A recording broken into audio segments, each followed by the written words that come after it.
যে না ও পড়াশোনা করলে ও কিছু একটা করতে পারবে, ও তোমাদেরকে সম্মান নিয়ে দিতে পারবে, এরকম সবাইকে কনভিন্স করে। করার পর আমার হাজবেন্ড তখন তার সুযোগ ছিল না, কোথাও পরীক্ষা যেতে আমি দিই, একটু প্রাইভেট ইউনিভার্সিটিতেই ভর্তি করে দেয় এবং তার মুখেরও নয়, আমি আসলে লতে পড়ি।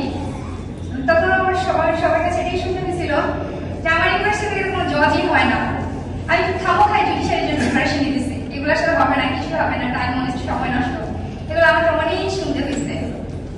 তারপর আসলে আমার মা বাবার অনেক দোয়া ছিল, আমার স্বামী সে হচ্ছে আমার বিয়ের পর থেকে আমার পেছনে লেগেছিল, তার অক্লান্ত পরিশ্রম, আজকে আলহামদুলিল্লাহ এই জায়গায় এসেছি। আর বিয়ের পরই হচ্ছে আমার প্রথম বেবি হয়, আর আবার বছর আরেকটা বেবি হয়। এই সব কিছু নিয়ে আমার জার্নিটা ছিল। তো আমি শেষ করে একটা কথাই বলবো, আসলে যদি ইচ্ছা থাকে এবং পাশে যদি এরকম একটা মানুষ পাওয়া যায় যে তোমাকে তোমার রাইট পথটা দেখাবে, তাহলে ভার্সিটি কোনো বিষয়ই না। আর তোমার বাচ্চা কয়টা আছে, বিয়ে হয়েছে কিনা, কোনো বিষয়ই না, সফলতা তোমার কাছেই আসবে। আর এখানে আমরা আসলে সবাই একত্রিত হতে পেরেছি, আমার খুবই আনন্দ লাগছে যে এরকম একটা স্বপ্ন ছিল পাবলিক ইউনিভার্সিটি পড়বো, পড়া হয়নি, বাট আজকে এরকম একটা প্রোগ্রামে আমি ইনভাইটেড, এটা আমার জন্য অনেক বিশাল পাওয়া। আজকের দিনটা আমার জন্য অনেক বেশি স্মরণীয়।